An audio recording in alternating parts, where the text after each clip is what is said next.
Welcome to light mode channel. तो दोस्तों आज है 1 मई और हम डिस्कस करेंगे डेली जीके वीडियो सीरीज का वीडियो नंबर 14। आप इस प्लेलिस्ट में जाके पिछले 13 वीडियो देख सकते हैं।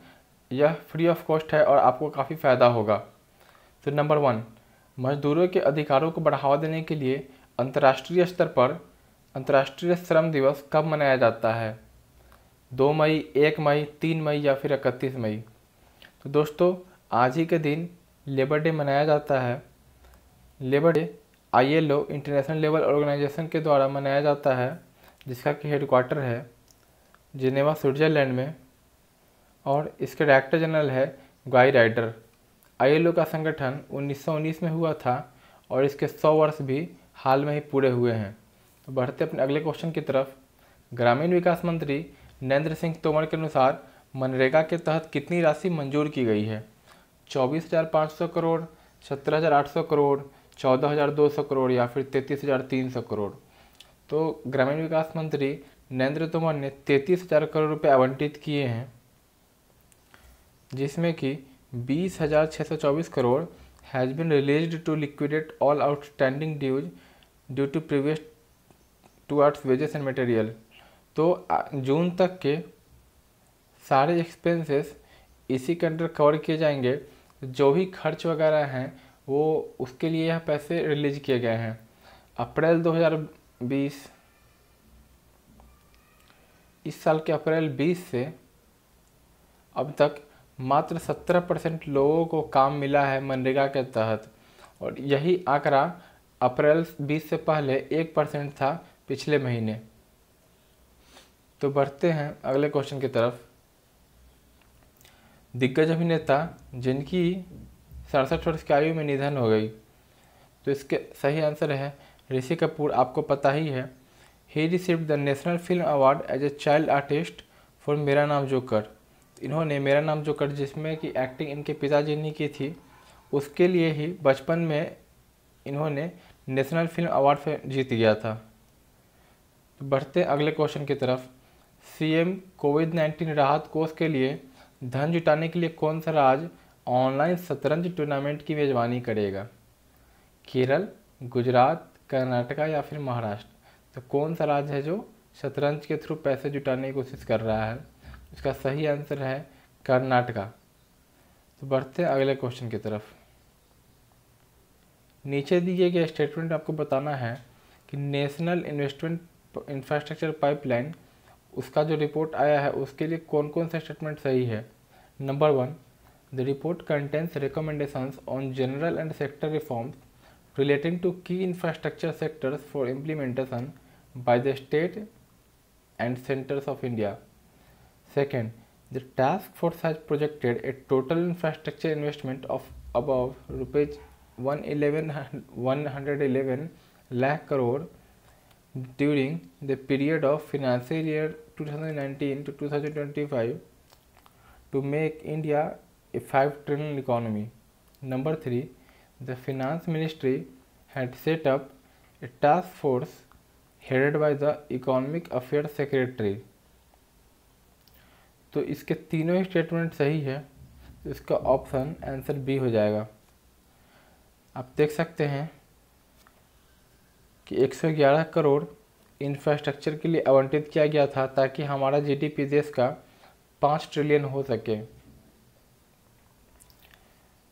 तो बढ़ते हैं अगले क्वेश्चन की तरफ।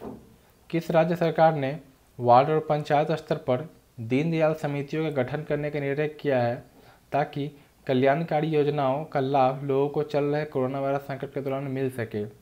मध्य प्रदेश, पश्चिम बंगाल, तमिलनाडु या फिर Uttar Pradesh?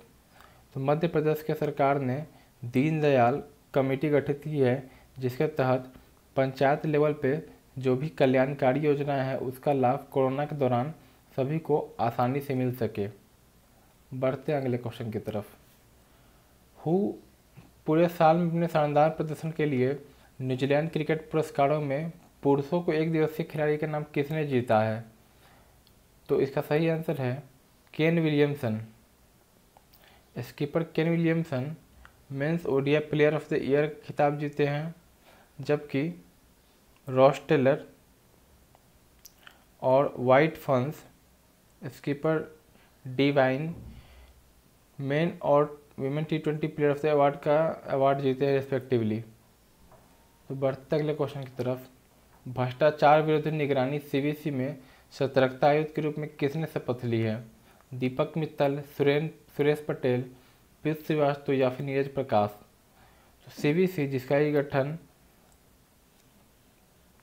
Governmental corruption check करने के लिए हुआ था, उसके विजिलेंस कमिश्नर के रूप में सुरेश एन पटेल ने शपथ ली है। तो बढ़ते हैं अपने नेक्स्ट क्वेश्चन की तरफ। PESB public enterprises selection board के चेयरपर्सन किसे नियुक्त किया गया है? राजीव कुमार, सुरेश एन पटेल, नीरज व्यास या फिर TS त्रिमूर्ति। इसका सही आंसर है राजीव कुमार। यह पहले फिनांस सेक्रेटरी थे, तो इन्हें PSCB का CMD नियुक्त किया गया है, चेयरमैन। बढ़ते हैं कुछ रेटिंग्स देखते हैं। डोमेस्टिक रेटिंग एजेंसी क्रिसिल ने भारत का प्रोजेक्शन 2020-21 के लिए कितना प्रोजेक्ट किया है? 1.9, 1.7, 1.8 या फिर 1.2। तो क्रिसिल ने भारत के लिए 1.8% का फोरकास्ट किया है। आपको बता दें कुछ दिनों पहले IMF ने भारत के लिए फोरकास्ट किया था और वह था 1.9%। इसी तरह बार्कलेज ने बोला था कि भारत का ग्रोथ 0% होगा। भारत की total GDP 203 lakh crore, approx 200 lakh crore की है, और इसमें 1.8% ग्रोथ का मतलब है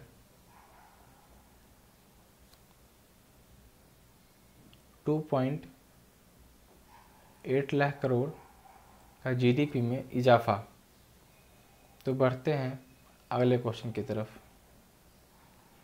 Who has banned by ICC from all crickets for 2 years? Mayank Agarwal, Hanuma Vihari, दीपक अग्रवाल या फिर शुभमन गिल।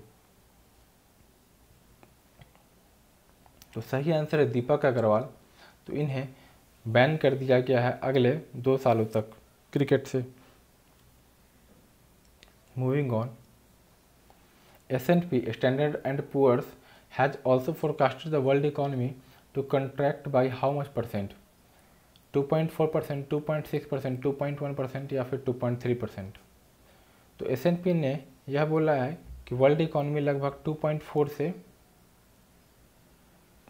कॉन्ट्रैक्ट करेगी। इसने पहले एस्टिमेट दिया था 0.4%। आपको बताना है कि वर्ल्ड इकोनॉमी कितने ट्रिलियन की है, कितने ट्रिलियन डॉलर की है। जैसे कि भारत है लगभग 3 ट्रिलियन डॉलर की, उस तरह टोटल पूरे दुनिया का कितना है आपको कमेंट बॉक्स में बताना है। So moving on. Name the Indian cricketer who has been appointed as the coach of USA cricket team recently. Arun Kumar, KP Panna, Praveen Kumar या फिर विनय कुमार। तो अरुण कुमार को USA क्रिकेट टीम का कोच अपॉइंट किया गया है। यह पहले कर्नाटका के बैट्समैन थे। Question number 17। ADB ने किस राज्य के ग्रामीण क्षेत्रों में विश्वसनीय बिजली कनेक्शन प्रदान करने के लिए भारत सरकार को 346 मिलियन लोन दिया है? पश्चिम बंगाल, गुजरात, केरला या फिर महाराष्ट्र। तो ADB ने लगभग 346 मिलियन का अप्रूवल दिया है ताकि महाराष्ट्र के रूरल एरियाज़ में पावर कनेक्शन प्रोवाइड किया जा सके। तो काफ़ी अच्छी कदम है। अब बढ़ते हैं अपने अगले क्वेश्चन की तरफ। मूडीज ने 2021 के लिए भारत की GDP वृद्धि दर कितने होने की भविष्यवाणी की है? तो मूडीज ने भी अपना रेटिंग दिया है और यह है 6.2%। तो यह काफ़ी पॉजिटिव है हमारे अगले साल को देखते हुए 2021 को। तो इसने 6.2% बताया है, तो काफ़ी अच्छी खबर है। संयुक्त राष्ट्र में भारत के स्थायी प्रतिनिधि के रूप में किसे नियुक्त किया गया है? Who has been appointed as India's permanent representative to the UN? Nirupama Rao, TS त्रिमूर्ति, विकास स्वरूप या फिर सैयद अकबरुद्दीन। तो सीनियर डिप्लोमेट TS त्रिमूर्ति को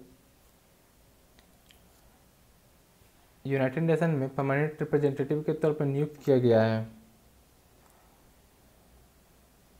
इन्होंने सैयद अकबरुद्दीन को सक्सीड किया है। सो क्वेश्चन नंबर 20, निम्नलिखित में से किस राज्य ने नागरिकों की प्रतिरक्षा प्रणाली मतलब इम्यूनिटी सिस्टम को बढ़ावा देने के लिए जीवन अमृत योजना शुरू की है? आंध्र प्रदेश, मध्य प्रदेश, हिमाचल प्रदेश या फिर उत्तर प्रदेश? इसका सही आंसर है मध्य प्रदेश। तो इस राज्य ने लोगों की इम्यूनिटी बढ़ाने के लिए एक जीवन अमृत योजना शुरू किया है।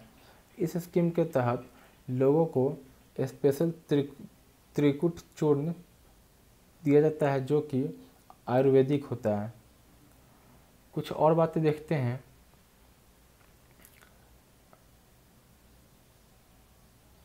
दो देशों के एम्बेसडर बनाए गए हैं। एक तो है कि भारत का एम्बेसडर कतर में, तो ये बने हैं।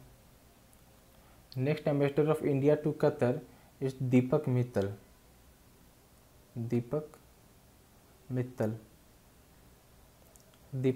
is the next ambassador of India to Qatar. Similarly, Piyush Srivastava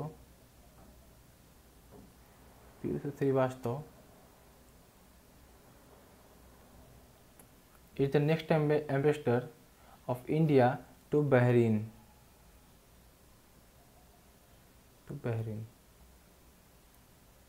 So that's all was there in this section. So thanks for watching. Please share your feedbacks and suggestions. It is very valuable for us. और कृपया इसे like, share और subscribe करना ना भूलें. So thank you.